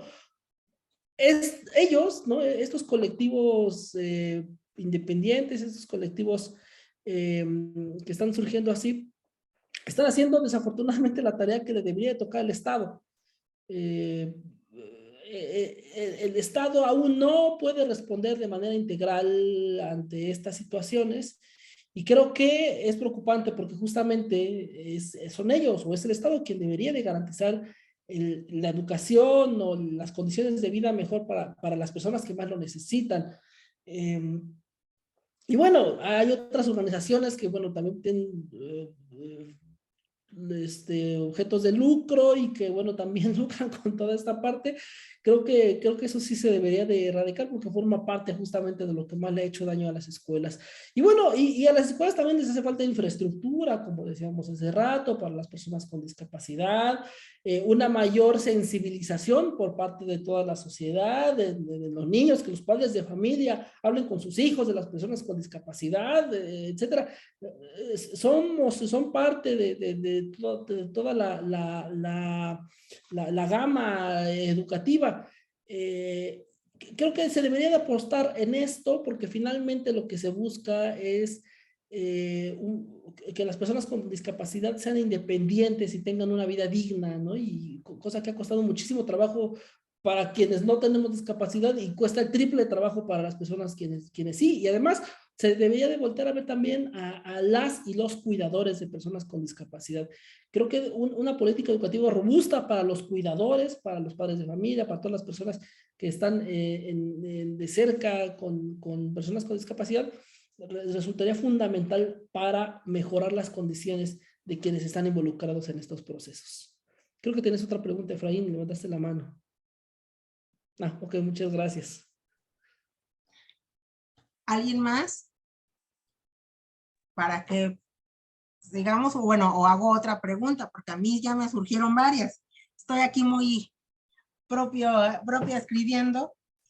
Maestro, a mí me gustaría preguntarle en esta misma sintonía del plan curricular varios elementos, pero primero sería cómo en este discurso se hace alusión muy fuerte al tema de la autonomía. ¿Cómo podremos lograr esta autonomía que se busca en este proyecto curricular cuando pues nos damos cuenta que todavía en el ejercicio docente pues no se ha logrado una transformación al 100, o sea, de pasar de modelos pedagógicos en donde dejemos de ser solamente transmisores de la información a que el alumno sea verdaderamente el constructor de todo ese proceso, que sea capaz también de organizar, de llevar esta autonomía, este ejercicio de manera independiente. ¿Cómo podríamos lograrlo? Digo, probablemente sí, cambiando esa estructura, pero ¿qué otros elementos nos estarían haciendo falta también desde las mismas instancias, no? Es un tema muy importante. Bueno, hay dos temas. Para lograr una autonomía de gestión, una autonomía educativa al interior de las aulas, y creo que también tiene que ver con una verdadera descarga administrativa en las escuelas. Creo que es un tema pendiente que viene desde el sexenio pasado y que se supone que en este sexenio iba a ser más aproximada, más verdadera esta descarga administrativa, para que las y los docentes pudieran ejercer una autonomía muchísimo más grande. Ahora, en cuestiones educativas, hubo un proyecto en el sexenio pasado al que no se le dio mayor continuidad. Eran justamente los clubes de autonomía curricular. Estos proyectos que se hacían extra clase y que pues abarcaban muchísimos temas y que hacía como un involucramiento más libre de los docentes al trabajo con los alumnos.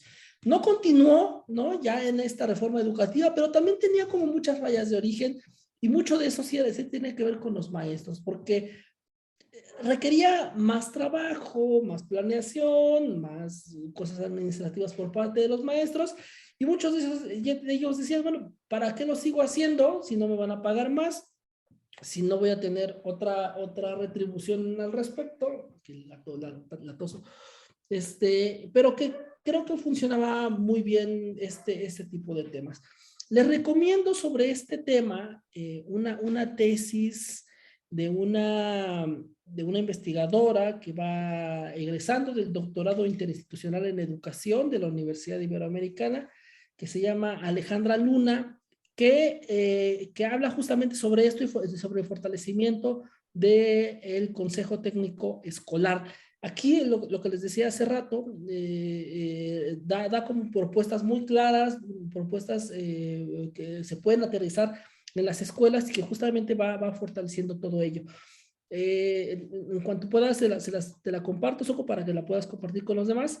Y lo que les decía hace rato, ¿no? Esta parte de la divulgación de los conocimientos, la divulgación de los procesos de investigación hacia los demás resulta importantísimo, pues que justamente a partir de la investigación educativa se da respuesta a muchísimos temas que pues están aquejando a la sociedad y que están aquejando a buena parte de la comunidad educativa. Hay que acercarnos a los centros de investigación, a la Universidad Iberoamericana, al ISUE de la UNAM, al COMI, al Consejo Mexicano de Investigación Educativa, donde hay materiales muy buenos y que se pueden aprovechar justamente sobre este y muchísimos otros temas, y que a partir de esto justamente se pueden aprovechar, se pueden fortalecer los consejos técnicos y crear entre todos propuestas que vayan aterrizadas y contextualizadas a los procesos educativos.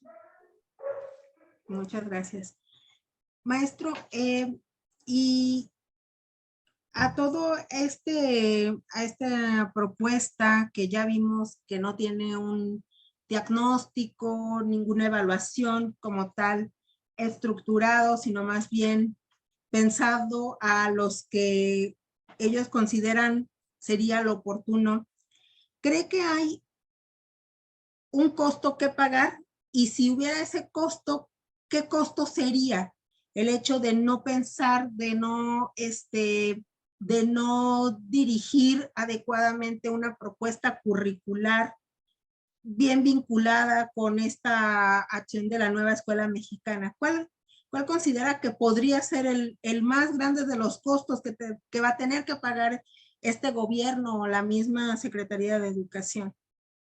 Creo que más allá de los costos políticos o los costos técnicos que puedan surgir, lo que se paga es la perpetuidad de las brechas educativas y de las brechas sociales. Uno de los fines de la educación y que muy pocas veces se ha visto es esta cosa de la movilidad social, es decir, mejorar las condiciones de quienes más los necesitan. Dicen los sociólogos que origen es destino, que quien nace en ambientes pobres y desiguales va a vivir y se va a reproducir en ambientes pobres y desiguales. Para que origen no sea destino, la educación debe de ser una herramienta poderosa de movilidad social. Y creo que no apostarle a un proyecto educativo transeccional, ¿no? Con miras a que no importe qué gobierno esté en turno, pero que se vaya fortaleciendo y que se vaya implementando, sería el mayor costo que se pueda realizar. Se está apostando muchísimo, o sea, no es gratis o no es cualquier cosa que se diga que la educación es la mejor herramienta para cambiar el mundo. Aquellas personas, ¿no? Ya viéndolo como, digamos, más frío, más material, aquellas personas que tienen mayores estudios, tienen mejores condiciones de vida y a lo mejor no son las condiciones de vida que uno querría, pero son mejores con las que uno inició. Y creo que una parte muy importante que se debe de atender es la desigualdad en estas trayectorias educativas, en nuestros procesos educativos y brindar las mejores herramientas para quienes más lo necesitan, para aquellos peores lugares, para tratar de hacer más igual estos procesos. No es lo mismo, se veía ejemplos hace poco, iniciar una carrera en 6 y terminar o en 7 y terminar en 10, a iniciar la carrera en 0 y terminar en 6, ¿no? O sea, también tiene que ver mucho justamente con la meritocracia, las condiciones en las que se desarrolla cada persona, pero creo que no apostarle a un sistema educativo robusto, incluyente, flexible, universal, pertinente y contextualizado, pone en peligro el futuro del desarrollo nacional. La educación, la investigación, la ciencia, la tecnología, debe de apostar a resolver problemas cotidianos, problemas que se enfrentan las sociedades y tener un sistema débil, ¿no? En estos rubros, pues apuesta a estar dependiendo de otros sistemas educativos, de otros sistemas públicos o privados, pero que no resuelven nuestros problemas o nuestro contexto. Creo que esos deberían de ser justamente los fines de todo esto que estoy mencionando, de la educación, de la ciencia, de la tecnología, el desarrollo, etcétera, para mejorar la vida de las personas. Si no se hace eso, creo que justamente el bienestar de todas y de todos es el que está en juego y el que se está poniendo pues sobre la mesa. Muchas gracias, maestro. Y en esta misma línea, ¿considera que hay un obstáculo en este proyecto? ¿Y quién es ese obstáculo? ¿Es la parte de gobierno, los tomadores de decisiones, o son otros factores los que están influyendo en este caminar o buen andar de este proyecto curricular, ¿no? Nuevo? Sí, mencionaba hace rato justamente los procesos, los contextos, ¿no? O los factores asociados a los aprendizajes, ¿no? Como se ha llamado en la investigación educativa. Creo que es multifactorial, pero creo que uno muy importante es que se han puesto por delante los aspectos políticos a los aspectos técnicos. Cuando se estaba debatiendo quiénes integrarían a la Junta de Gobierno o de la Comisión Nacional para la Mejora Continua de la Educación, legisladores utilizaron estas palabras, vamos a poner adelante los aspectos políticos a los técnicos, y eso es algo que le ha hecho mucho daño a nuestro sistema educativo nacional. Creo que desde Reyes Tamés no hemos visto a alguien de verdad involucrado en los procesos educativos, y yo creo que son los tomadores de decisiones, por una parte, los que no han puesto ni voluntad técnica, ni voluntad pedagógica, y muchísimo menos voluntad política para resolver estos problemas, pero también es el magisterio quien debería tomar un papel más activo justamente en estos procesos. Y regresamos también a los medios de comunicación. Creo que el crear puentes a través de los medios, servir para incidir en la toma de decisiones, pues resulta fundamental para ello. Y para eso también se requiere una participación activa de actores educativos, de maestros, de investigadores, de estudiantes, en los medios de comunicación, ¿no? Y por supuesto de periodistas especializados en educación para incidir así en la toma de decisiones, y para incidir así y presionar a los tomadores de decisiones, pues modificar diversas propuestas. Y ha habido ejemplos exitosos de ellos, de que a partir de los medios de comunicación pues se ha presionado para que se tome una decisión u otra, o para que se mejore un rumbo u otro. Es muy difícil, pero creo que es necesario seguir justamente como en esta resistencia, en este trabajo diario y colectivo además. Así es, maestro. No sé si hay alguna pregunta de algunos de nuestros participantes. Hola. Adelante, maestra Rosibel. Hola, buenas tardes. Les saludo. No lo hice antes porque me incorporé un poquito después. Me parece muy interesante, digo, todo el análisis que se hace, y que se hace además de una manera muy abierta, ¿no? Muy de sistema y muy de mirada, si bien enfocada hacia la parte educativa, pero también comparativa con la parte política, que creo que es algo de lo que más daño nos ha hecho, ¿no? Politizar muchas de las decisiones que afectan a la educación. Decía la maestra, ¿qué pasa, no? ¿Cuál es el punto medular? Yo creo que son muchos. Yo lo hubiera dicho como parte del sistema, alguna parte del engranaje del gran sistema educativo no está bajando, y por cada punto que se tocaba yo decía, ay, aquí me pasa esto, ¿no? Aquí estamos viviendo esto ya en la cotidianidad, ¿no? Ya en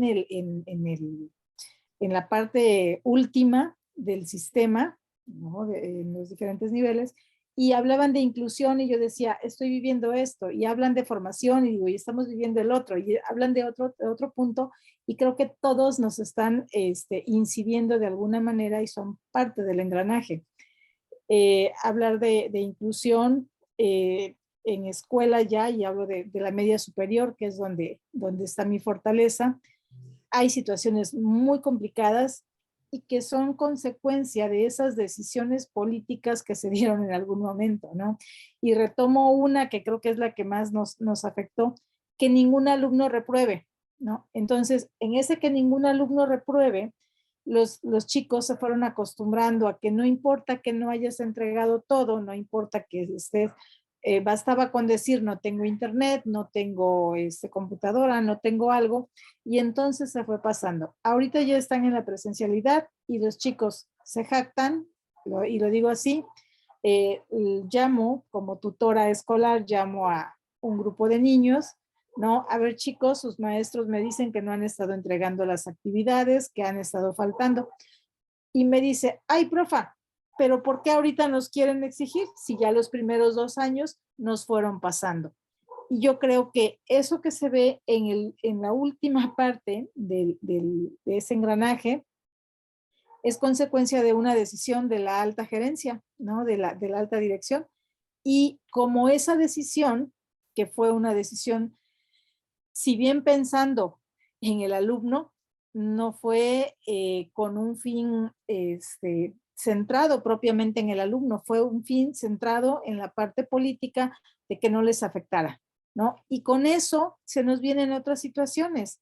Ahorita estamos viviendo también una ola de violencia, ¿no? Que tiene que ver también con esa ¿cómo lo digo para que no se escuche tan mal? Esa flexibilidad que se ha dado para acatar las reglas, ¿no? Para que los alumnos aprendan a seguir normas, que aprendan disciplina y que aprendan otras situaciones. Hoy una maestra retiró del grupo a 5 chicos porque simplemente no le hacían caso. La maestra está dando su clase y ellos en el celular, con su relajo, con su juego, lo salen y celebran, lo sacan, perdón, y celebran, ¿no? Entonces, nuevamente me los pasan y les digo, a ver, ¿qué está pasando? Pero es que no estábamos haciendo nada, profa. Ese es el problema, que la maestra les está indicando algo y ustedes no están haciendo. Entonces, otra decisión de tipo político y a lo mejor sí en apego a los derechos de los chicos, pero que está mal encausada. ¿Por qué? Porque nos están limitando el derecho y el bachillerato, la media superior es formativa todavía. Entonces, pues hoy se fueron, aquí está el citatorio, si no vienes mañana con tu tutor no puedes entrar.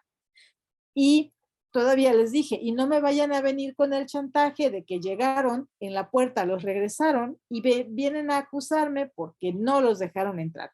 Si de su casa saben que no va a venir su tutor, no te presentes hasta que tu tutor venga a las 11 de la mañana o al día siguiente, vienes, porque hay valores de por medio, hay respeto, hay ética, hay disciplina, hay obediencia, hay muchos valores que con esa flexibilidad a los derechos humanos, ¿no? Con esa ligereza con que a veces los abordan las autoridades, bueno, pues le restamos autoridad al docente ya en el aula, ni siquiera en el plantel, en el aula. Entonces, creo que es muy interesante ver cómo afectan esas decisiones de la alta gerencia para bien y para mal, ¿no? Y hablamos ahorita de la propuesta de la nueva escuela mexicana, donde habla de un humanismo, pero un humanismo condescendiente, un humanismo que raya en el irrespeto, ¿no? Un humanismo que está, desde mi punto de vista, muy particular, creo que está mal enfocado, porque viene la otra parte del engranaje. Al maestro, no todo el maestro recibe toda la formación, no recibe todos. Entonces, los maestros que siempre están interesados por aprender, interesados por mejorar su cátedra o su desempeño en el aula, pues son los que se van a interesar, y el que no, se va a quedar con lo que dicen los demás y demás. Entonces, sí, bueno, felicito al maestro Eric, creo que ha sido un excelente análisis el que se ha hecho, y pues desde una trinchera en un aula, en un plantel que actualmente estoy en una comunidad, sí es una escuela de 550 estudiantes en media superior, que está inmerso en un ambiente de violencia, que está controlado además por la situación de inseguridad muy tremenda. Está instalada en la cabecera municipal la Marina y la Guardia Nacional. Entonces, hay una ola de violencia también en el plantel.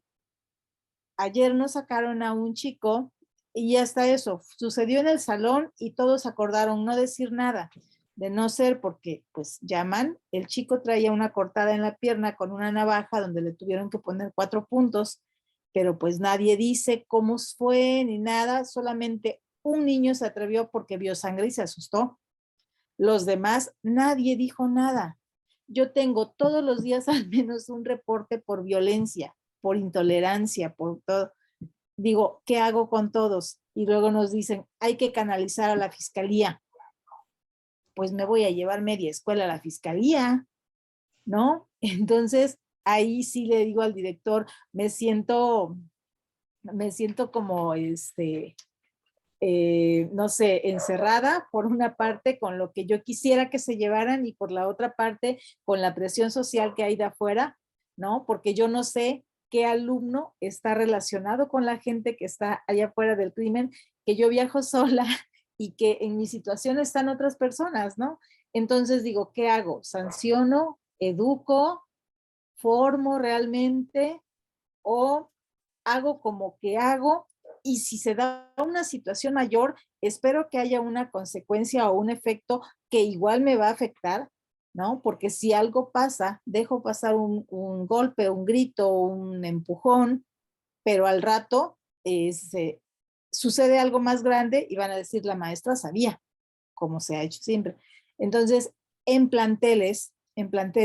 escuelas, en comunidades, igual en las ciudades, en las zonas suburbanas, todos están viviendo situaciones muy difíciles. Las generaciones que están ahorita de nuevo ingreso como que todavía no tienen tanta confianza, pero los que están en tercero es una ola de violencia, es de verdad, es un caso por día los que tenemos, ¿no? Y son 180 alumnos en tercer semestre, son 160 en quinto. Entonces, esta parte del análisis a mí me parece, y le digo, mencionan un punto y yo lo llevo a mi plantel, mencionamos otro y lo llevo a mi plantel, y digo, sí es cierto, o sea, son las decisiones que están tomando, algunas a lo mejor con muy buena intención, y otras que seguramente también tendrán una buena intención, pero que no se dimensiona el alcance que pueden tener en la realidad, ¿no? Es mi comentario, es compartirles un poquito de lo que se vive ya en las escuelas, más allá de la investigación, más allá del análisis, que también me gusta y que también disfruto muchísimo de charlas como esta. Pero bueno, en la cotidianidad creo que también las cosas están un poquito delicadas. Escuchaba que también el maestro es docente, entonces, pues seguramente estará viviendo y van en aumento dependiendo del grado en el que estén, ¿no? Porque no Sí, es lo mismo. educar a contracorriente es muy complicado. Nosotros hicimos hace no mucho, bueno, como 3 años, una serie documental que se llamaba Educar entre balas. Y retratábamos justamente cómo eran estos procesos educativos, los contextos, lo que decía hace rato, los factores asociados al aprendizaje, bajo estas condiciones, y qué complicado es. Y esto de la violencia, lo comentábamos al principio, lo vimos hoy con el caso de la maestra que asesinaron en Jalapa, donde iba llegando a su escuela, o una motocicleta llegó y le disparó así porque sí, lesionando también a su nieto, ¿no? Las causas pueden ser muchas, pero justamente cuántos casos no hemos visto que los alumnos amenazan a los maestros porque no los pasan, o porque los reprobaron, o porque los sacaron del salón, etcétera. Y el magisterio está en indefensión, y en media superior además es muy complicado porque es donde más se presentan los casos de abandono escolar. Las estadísticas justamente señalan que es en media superior donde mayormente los alumnos abandonan la escuela, y bueno, muchos de ellos se incorporan sí a la vida laboral, pero otros se incorporan al crimen organizado, al crimen desorganizado, ¿no? O sea, a otras formas, pues no buenas, no sanas, pues de llevar su vida. Y justamente hace la semana pasada acaban de publicar el marco curricular común para educación media superior, donde retrata muchas utopías que no se van a ver reflejadas en las aulas. Así es. Pareciera ingenuo pensar que a partir de un decreto, a partir de un documento, pues las condiciones escolares van a mejorar, ¿no? Los maestros van a cambiar su práctica, o los alumnos van a ser más críticos y autorreflexivos sobre sus procesos de aprendizaje. Esto lleva muchísimos Incluido el factores, muchísimo sindicalismo. tiempo y muchísimos actores que se deben de involucrar, y que no va a suceder justamente solamente con un documento. Es complicado. Lo que nos dices refleja el sentir de muchísimas escuelas y de muchísimos maestros, y que pues, no, pues es complicado atender cada situación, cada escuela, y además eso convertirlo en soluciones reales para que no vuelvan a suceder. Es una tarea titánica lo que está sucediendo aquí. Así es. Pues no sé si hay más preguntas por ahí. ¿Alguna pregunta? No, Si no, no, no. para pasar. Adelante, maestra. No. Digo, como preguntas, no, habría mucha más de dónde cortar cuando hablábamos de los involucrados, bueno, de los factores intervinientes. que la otra parte es el sindicato, ¿no? Cuando el sindicato mismo está diciendo esto sí, esto no, esto lo puedes hacer, esto no, ¿no? Y es también tema de situación laboral, es una situación de seguridad, de integridad física, ¿no? También. Entonces sí es muy, muy, muy complicado. Y la otra parte ya fuera de la escuela, de las situaciones que viven los chicos de manera particular. Mismo caso, 5 chicos reportados y todo. Uno, cuando ya salía, le dicen sus compañeros, ¿a quién le vas a dar el citatorio? ¿Quién va a venir? Dice, pues no sé, yo creo que a mi abuelo, ¿no? Sale y dice, a ver si quiere venir el viejo decrépito. Esperé que salieran los demás y le digo, Jairo, ven hijo, ya se queda, que ya los había regañado una vez, ya no lo iba a regañar la siguiente, ¿no? Entonces, y solo tampoco. El chico vivía con sus abuelos, quien lo protegía era la abuela, muere la abuela, se queda con el abuelo, no lo disciplina. El chico no es un mal chico, es inquieto, le encanta el fútbol y está allá, entonces se sale y todo por irse a jugar. En el caso personal de él, otro chico de los que están ahí me dicen que hasta porta armas, pero ya no hay operativo mochila. Entonces, ¿cómo me excedo en una situación de ese tipo? ¿Y qué hace la nueva escuela mexicana como modelo educativo para atender situaciones de ese tipo? ¿No? ¿Cómo me protege a mi docente, a mi tutor, a mi director, a mi subdirector, que tengo que pues hacer valer, ¿no? Que estoy formando jóvenes. Son situaciones muy complicadas. Me dice el chico, maestra, estoy viviendo temporalmente por este año mientras salgo de la prepa con un tío, pero pues soy el arrimado, dice, yo no le puedo decir a mi tío que venga, mi abuelo no va a venir, mi papá está en Estados Unidos desde hace 14 años, su mamá lo corrió de su casa. O sea, no hay manera. Le dije, ok, vamos a hacer un trato como gente adulta, pero el chamaco tiene 16 años. Entonces, esas y muchas más situaciones por el contexto que viven afuera de manera familiar. Entonces, esas situaciones no siempre las vemos. Hasta que dijo, a ver si quiere venir el viejo decrépito, yo dije, bueno, ¿y a quién te refieres? Es que maestra, es mi abuelo, pero mi abuelo no va a querer venir, dice, él ya me corrió de la casa. Bueno, eso no te da derecho a llamarle de esa manera. Le puedes decir mi abuelo y ya, ¿no? Y ya, ok, ya les había dado una cátedra de respeto y todo, pero ¿cómo me ayuda la nueva escuela mexicana? ¿Cómo me ayuda un modelo a trabajar o aliviar, valga la expresión, con situaciones así en el día a día? Sí, sí, la propuesta educativa te va a decir, involucren a la comunidad, ¿no? Involucren a nuevos procesos, pero es risible porque no toman en cuenta justamente todas estas situaciones que será imposible involucrar así a la comunidad bajo estas condiciones, o cuando la comunidad está llena de narcos, ¿no? O cuando la comunidad está falta de padres de familia porque la mayoría de los hombres se fueron a los Estados Unidos a trabajar.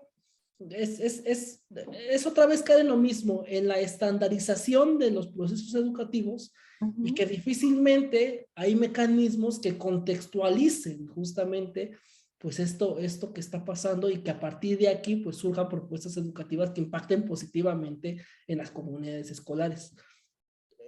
Lamentablemente no es así, y no se involucran a otras entidades educativas, ¿no? Que es un proyecto transversal, pues para que mejoren estas condiciones. La Secretaría de Seguridad Ciudadana, la Secretaría de Salud, la Secretaría de la Juventud, etcétera. No se ven justamente en estos procesos, y los Es dejan al que abandono como lo vayan no entendiendo. siempre son viables. Digo, tenemos un convenio con el DIF para mandar a los chicos que se canalizan. Tenemos otro convenio con la psicóloga, bueno, con el centro de salud, para que venga ella al plantel.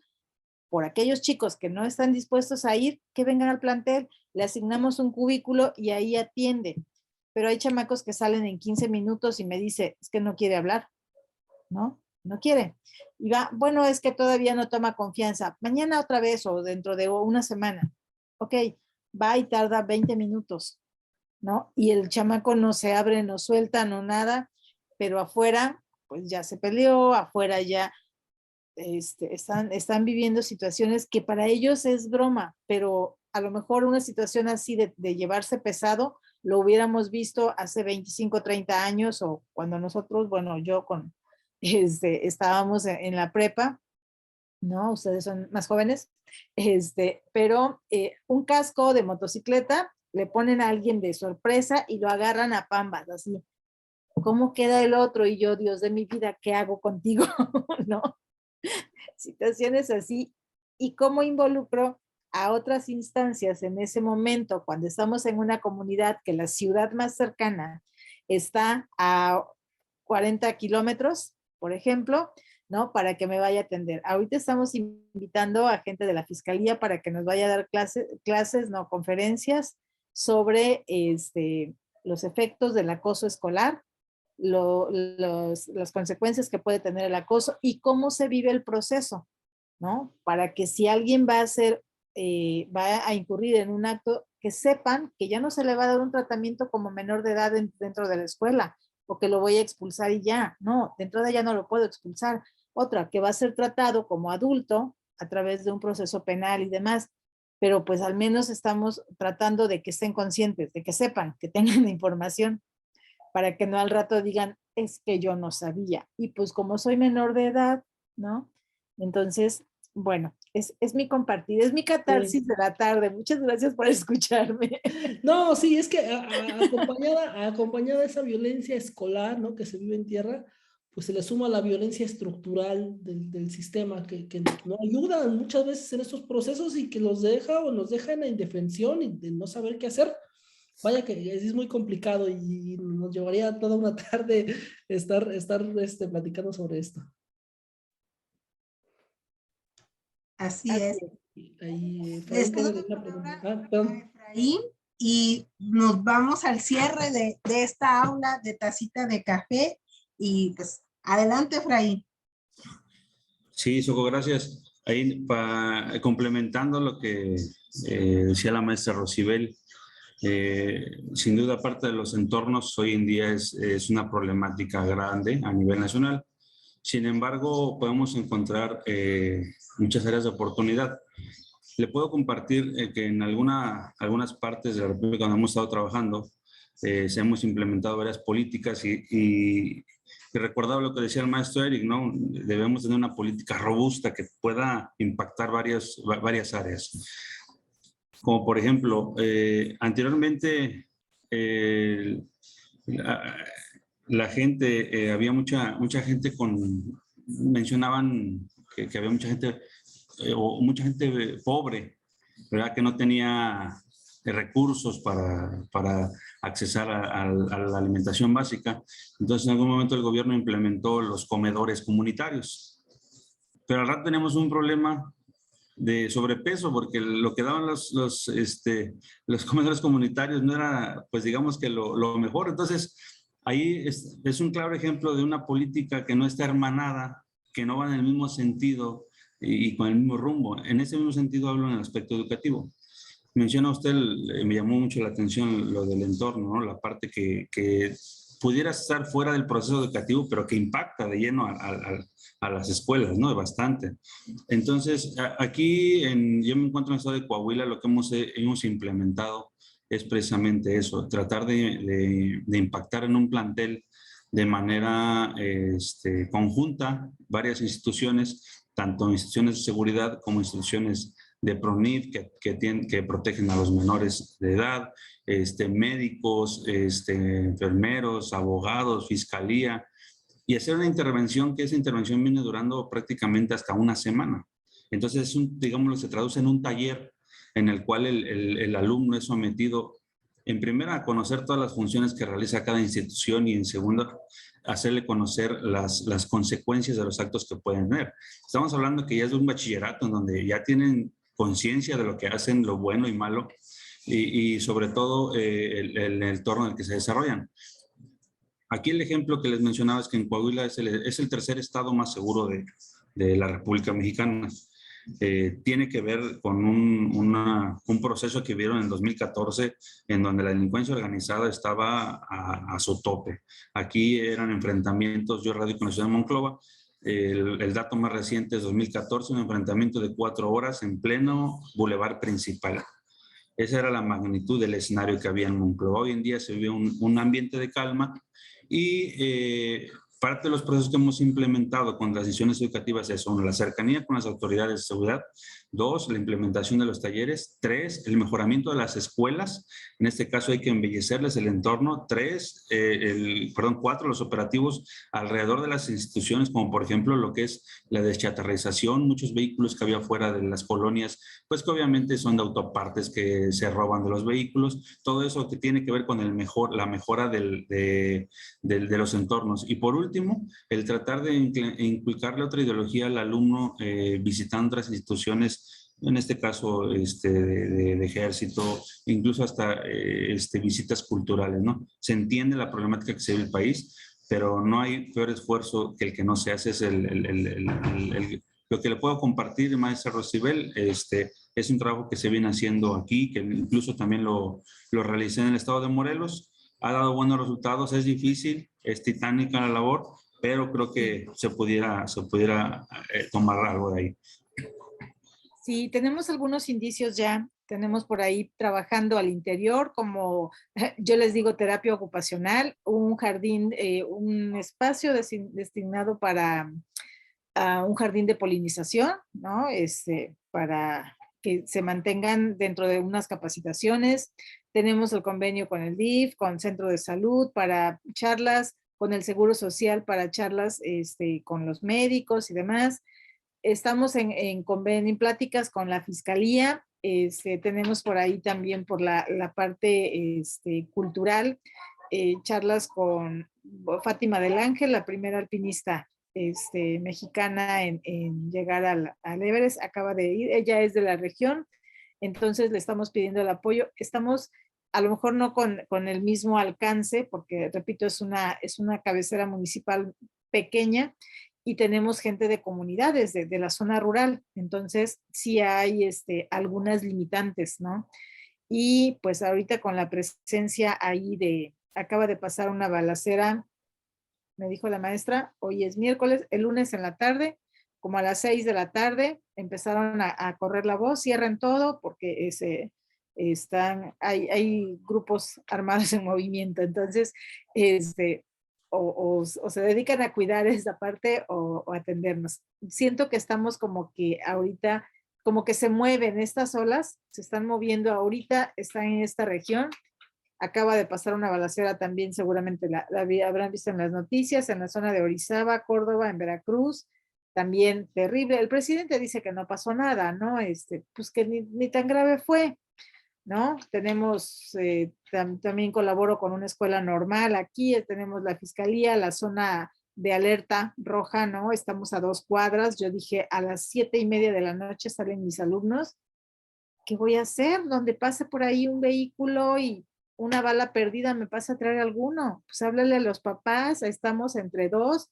Señores, ¿qué hacemos? Que se vayan sus hijos, vienen ustedes, son normalistas, yo sé, ya son mayores de edad, pero son personas y además son mis alumnos. Entonces, sí, maestro, maestro Efraín, yo le agradezco mucho porque me faltan algunos contactos, pero sí he estado tomando algunas notas y lo que tenemos a lo mejor es apenas el principio, pero sí queremos llegar un poquito más allá. Muchas gracias. Qué bueno que surgen estos espacios para compartir experiencias y lo que les Sí, decía hace rato, pues también compartirlas en los medios, donde pueda llegar a más personas y entre todos crear comunidades así de es. apoyo y de ayuda. Así es. Pues para cerrar ya esta aula o en este espacio virtual y también en nuestro canal de YouTube, pues me gustaría dar cierre con nuestra dinámica denominada Juego de Palabras. Ya es una tradición, maestro Eric, hacer esta dinámica y consiste en que una servidora le dará una palabra y usted de igual forma, con una sola palabra, nos dará una respuesta a estos elementos que a continuación le presentaré. De acuerdo. Perfecto. Maestro, vamos a comenzar y la primera palabra sería educación.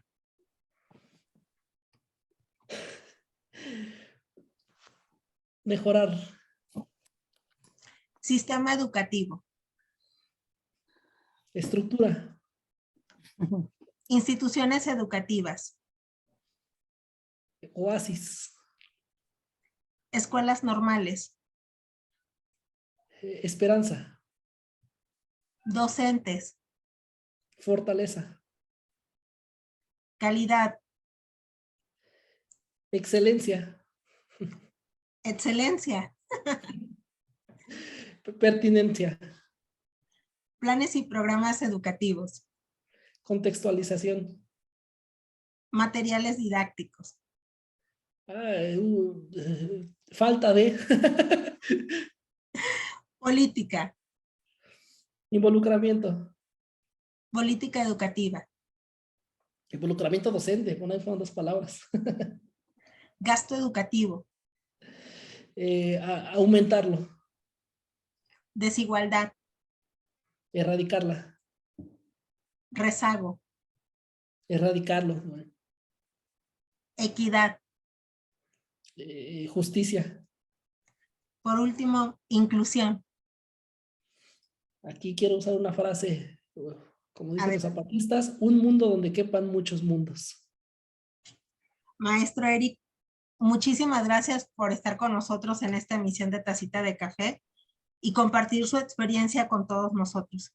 Gracias también a todos los que nos siguen por el canal y bueno, pues también si no se han suscrito, pues que nos puedan hacer el favor de suscribirse, darle un like y que hacer crecer este tipo de espacios. Creo que es necesario esta comunidad de diálogo en donde no sea solamente poder emitir un juicio sin tener los conocimientos certeros de las personas que realizan este tipo de actividades.